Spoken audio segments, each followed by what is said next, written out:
Okay, let's dive into this. You ever wonder what would happen if you could just, sit down with history's most notorious rulers and make them answer for what they did? Well, the source material for today's explainer does exactly that. It imagines this fictional roundtable to get inside the head of tyranny itself. It's a wild idea, right? And what it uncovers, wow, it reveals some truly chilling things about power. So that's really the central hook here. This isn't just about listing off historical facts. No, it's about imagining a real, direct confrontation. We're going to step into that room with them. And we're not listening for the propaganda or the polished speeches. We're listening for the raw, unfiltered justifications they might give for their, absolute and often incredibly brutal rule.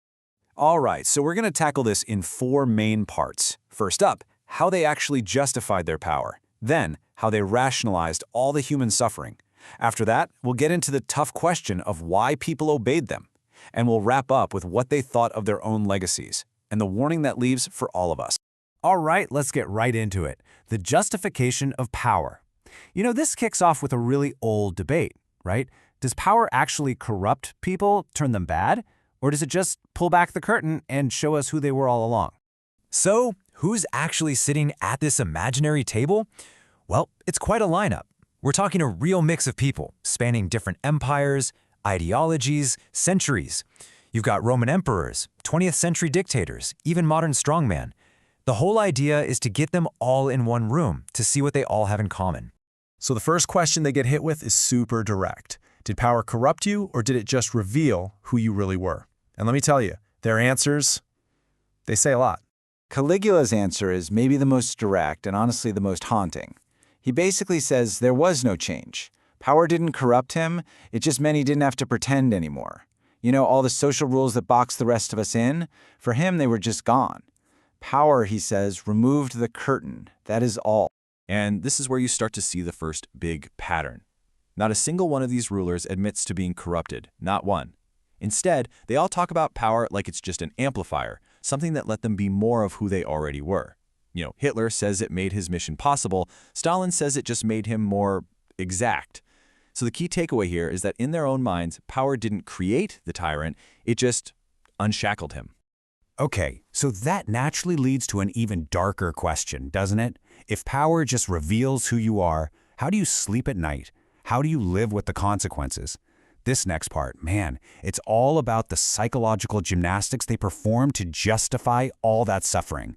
And this really is the raw, moral question at the heart of all this.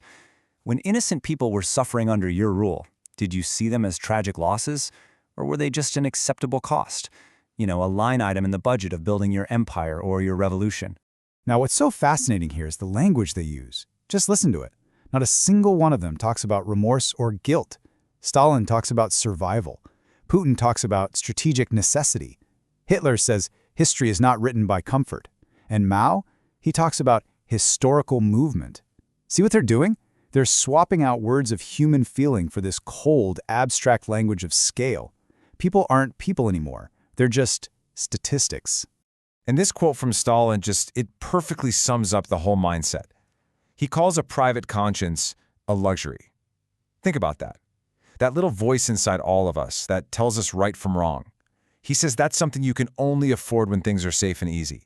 But when you're a leader facing huge threats, he's basically arguing that having a conscience is a weakness you just can't afford. All right, so this brings us to a really uncomfortable question, one that kind of shifts the camera away from the guy at the top and points it at everybody else. I mean, a tyrant can scream orders all day long, but those orders are meaningless if nobody follows them. So why did people obey? Well, according to the dialogue with Stalin in this book, it's not random at all. It's engineered. In fact, he lays out this chillingly simple 3-part formula for how you get an entire society to basically control itself. Okay, here's the formula. Step 1, belief. You got to give people a big idea, an ideology, something that makes it all seem justified. Step 2, fear. This is your discipline. It's how you punish anyone who steps out of line. And step 3, and this one's key, self-interest. You make it easier, safer, or more profitable for people to just go along with it every single day. And when you mix all 3 of those together, you get a system where people start enforcing the rules on each other. You barely have to do it yourself. And Hitler offers another really important piece of the puzzle here. He points out that what we look back on and call obvious warning signs can feel a lot like rescue when you're in the middle of it. Think about it. When a whole society is in pain, when they feel humiliated, their economy's broken, everything's chaos, they're not looking for a calm, rational debater. They're looking for a savior. And they will reach for strength, even if it's a brutal kind of strength. So, the tough lesson here, really, is that tyranny is almost never a one-man show. It's more like a collaboration. It depends on this whole chain of human choices, from the person who signs the papers, to the person who drives the truck, to the neighbor who just decides to stay quiet. The will of one leader is only as strong as the society that decides, either by acting or by not acting, to make it a reality. All right, which brings us to our final section, the legacy, the aftermath. How do these rulers see themselves now looking back? And what's the final warning their worldview has for the rest of us? So, the last big question they face is all about judgment. After all this time, did history get it right? Or did it get you wrong? Was the verdict fair? Or were you just turned into a one-dimensional villain? And here we go again, another crystal clear pattern. Every single one of them says history got them wrong. They say it's biased, it's too simple, it was written by the winners. You know, Hitler complains that the defeated are never granted complexity. Mao and Henry VIII say history just loves to focus on the drama and the suffering and it totally ignores the big picture. The bottom line? Zero acceptance of the verdict. None. And this, right here, is what the source calls the final signature of this kind of rule. See, it's not just about the terrible things they did. It's about the unwavering, absolute belief that their cause, their grand vision, was so important that it justified all the human costs along the way. And, this is so important, it comes with a complete and total absence of any real regret. So, if there's one big, flashing warning sign to take away from this whole thing, it's this right here. The danger always begins at that exact moment.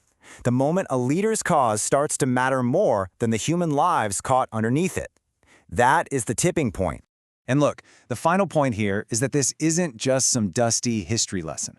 The things that make this kind of rule possible, they never really go away.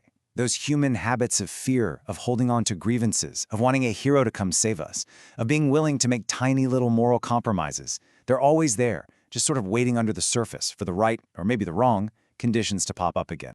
And so, the whole explainer leaves us with one last, really tough question. It turns the mirror right back at us. It's easy to judge figures from the past, right?